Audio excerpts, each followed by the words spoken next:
शिक्षा मंत्री यूं तो विधानसभा में मौखिक रसगुल्ला बांटते ही रहते हैं, पर आज जो बयान हम आपको सुनवाने जा रहे हैं, आप समझे, शिक्षा मंत्री खुद अगले साल तक बहाली की बात करते हैं। अब तो समय का ये महोदय, और हम फिर अगले साल अभी एसटीईटी के भी परीक्षाओं के आधार पर गंभीरता से शिक्षा पर गंभीरता से सुना। आपने सुना, अगले साल बहाली की बात कर रहे हैं शिक्षा मंत्री महोदय। हम माध्यमिक और उच्च माध्यमिक शिक्षा माध्यमिक उच्च माध्यमिक बहाली की बात कर रहे हैं शिक्षा मंत्री महोदय। हम लगातार नियुक्ति करने जा रहे हैं। इन लोगों को सह तो होगा नहीं महोदय, ये लोग तो मानेंगे है नहीं। पहले शिक्षा मंत्री ने अगले साल कहा, विपक्ष के हंगामे के बाद मुंह पोंछ रहे हैं शिक्षा मंत्री और लगातार बहाली की बात कर रहे हैं। पर मिठाई वाले बाबा मौखिक रसगुल्ला ही विधानसभा में बांटेंगे कि बहाली भी होगी आम अभ्यर्थियों। मंत्री जी, आप अपना कथन कहते रहे। आप बैठिएगा तब ना, बैठिए, बैठ जाइए, बैठ करके सुनिए। आप बैठिए तो बताएंगे। शिक्षा मंत्री मौखिक रसगुल्ला बांटते रहे और विपक्ष ने सदन से वॉकआउट किया। ऐसे में वीडियो फुटेज देखने के बाद 7वें चरण के इंतजार में बैठे अभ्यर्थियों के माथे पर बल जरूर पड़ा होगा। अप्रैल महीने में शेड्यूल की बात क्या बेईमानी नजर आती है? महोदय, हमने बताया कि हम शिक्षकों की लगातार नियुक्ति करने वाले हैं। अब प्रहलाद जी सब चले गए, आप काहे के हैं? महोदय, आज हम सदन के माध्यम से बिहार के लोगों और विशेष रूप से अभ्यर्थियों को भी स्पष्ट करना चाहते हैं कि बार बार हमारे यही साथी लोग जो अभी सुन नहीं सके, निकल के चले गए, यही साथी शिक्षक अभ्यर्थियों को गुमराह करते हैं। एक कहावत आपने जरूर सुनी होगी कि उल्टे चोर कोतवाल को डांटे। शिक्षा मंत्री खुद गुमराह कर रहे हैं, विपक्ष को कह रहे हैं कि गुमराह करते हैं। पर शिक्षा मंत्री, आपने सुना वीडियो में, अगले साल की बात कर रहे थे और एकाएक जब हंगामा हुआ तो लगातार बहाली की बात करने लगे। गुमराह कौन कर रहा है, विपक्ष या शिक्षा मंत्री खुद? निकल के चले गए, यही साथी शिक्षक अभ्यर्थियों को गुमराह करते हैं। देखिए, हमने कहा कि जो एसटीईटी पास किए हैं सब पात्रता रखते हैं।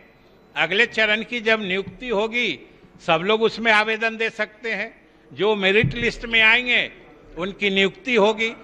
इसी तरीके से महोदय, एक चीज जो हम आपके माध्यम से सदन को सबसे जरूरी बताना चाहते हैं कि आज तक बैठ जाइए, अपना परिचय क्यों दे रहे हैं? बैठ जाइए। आज तक हमारे प्राथमिक विद्यालयों में प्रधान शिक्षक के पद सृजित किए। अब हर एक प्राथमिक विद्यालय में प्रधान शिक्षक होंगे महोदय। उसी तरीके से हम लोगों ने लगभग 6,421 प्रधानाध्यापक के पद सृजित किए। जो माननीय मुख्यमंत्री की कल्पना है, जो हर पंचायत में महोदय एक +2 विद्यालय होगा, उन सभी विद्यालयों में जो नियमित प्रधानाध्यापक नियुक्त होंगे। और सबसे बड़ी बात है अध्यक्ष महोदय कि प्रधान शिक्षक और प्रधानाध्यापक की नियुक्ति अब बिहार लोक सेवा आयोग के माध्यम से होगी, जिसके कारण अब ज्यादा योग्य, ज्यादा कुशल, ज्यादा दक्ष हमारे स्कूलों में हेडमास्टर होंगे और प्रधान शिक्षक होंगे, जिससे विद्यालयों का शैक्षिक माहौल काफी सुधरेगा। गुमराही शिक्षा मंत्री के बयानों को हम क्या समझे? क्या अगले बरस माध्यमिक उच्च माध्यमिक 7वें चरण की बहाली होगी? शिक्षा मंत्री का अगला बयान तो और चौंकाने वाला है। शारीरिक शिक्षा स्वास्थ्य अनुदेशक अभ्यर्थियों की बहाली, आचार संहिता का हवाला देते हुए बहाली टालने की बात कर रहे शिक्षा मंत्री और चुनाव के बाद बहाली की बात करते हैं। ऐसे में 7वें चरण के इंतजार में बैठे सीटेट दिसंबर जनवरी 2021 और दिसंबर 2021 अभ्यर्थियों के साथ एसटेट अभ्यर्थी आगे के बयानों को जरूर सुने। शिक्षा मंत्री आदर्श आचार संहिता की बात करते हैं कि एमएलसी चुनाव के कारण आदर्श आचार संहिता है और चुनाव के बाद हम जल्द ही नियुक्ति प्रक्रिया को आगे बढ़ाएंगे। हालांकि शारीरिक शिक्षा स्वास्थ्य अनुदेशक अभ्यर्थियों के संबंध में ये बात कही गई है, पर 7वें चरण के अभ्यर्थी भी इस गुमान में न रहें कि आपकी बहाली भी तुरंत होने जा रही है, क्योंकि एमएलसी चुनाव के तुरंत बाद नगर निगम के वार्ड पार्षद और मेयर के चुनाव की घोषणा होगी। आप ये समझे कि फिर से आदर्श आचार संहिता। इससे पहले मुखिया के चुनाव में आदर्श आचार संहिता का हवाला देकर बहाली प्रक्रिया टली। अब एमएलसी चुनाव का हवाला देकर शारीरिक शिक्षा स्वास्थ्य अनुदेशक अभ्यर्थियों की बहाली टाली जा रही है और इसके बाद नगर निकाय के चुनाव का हवाला देकर 7वें चरण की बहाली क्या टाली जाएगी, ये बड़ा सवाल उठ खड़ा हुआ। सुनिए सदन में शिक्षा मंत्री ने क्या कहा। शिक्षक है महोदय, आसन की भी रुचि हमने देखी उस विषय में।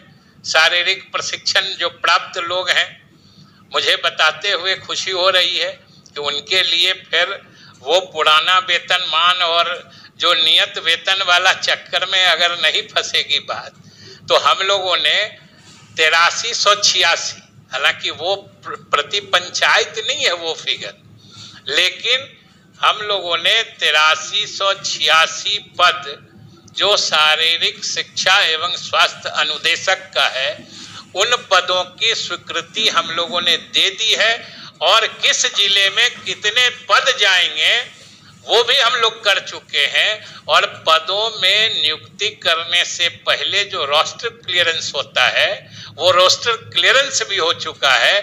हम समझिए कि बिल्कुल तैयार बैठे हैं उन पदों के विरुद्ध जो हमारे शारीरिक प्रशिक्षण वाला टीईटी जो था, हमारा एलिजिबिलिटी टेस्ट पात्रता परीक्षा पास किए हुए नौजवान जो वर्षों से इंतजार में, हम उनको कहना चाहते हैं कि भाई आप धैर्य रखिए, आपने बहुत धैर्य रखा है, कुछ दिन धैर्य रखिए।